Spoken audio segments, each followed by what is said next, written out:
গো, ওই এসে গেছে।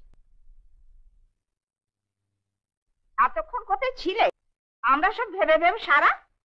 তাড়িয়ে দিয়ে এলাম। তাড়িয়ে দিলে? তাকে? শেতলাকে। তুমি এই গায়ে প্রবেশ করবে না। কেন গো? আমি তোমাকে নিষেধ করছি। সে কি কথা? সবাই যে যার মনে যাচ্ছে, আর আমার বেলায় নিষেধ কেন বাপু? পথ ছাড়ো, আমার তাড়া আছে। শোনো মা শীতলা, তুমি অন্য রূপে এসে সবাইকে ফাঁকি দিতে পারলেও আমাকে ফাঁকি দিতে পারবে না। পাশের গ্রামখানা তো খেলে, এবার 12 দিকে শেষ করতে এসেছো। আমি থাকতে তা হতে দেব না। এই আমি তোমার সামনে দাঁড়ালাম। তুমি 12 দিতে কারো ক্ষতি করবার আগে তোমার ওই জঘন্য রোগ আমার দেহে দিতে হবে। আমার দেহে দিতে হবে। না না, তা আমি পারবো না বাবা।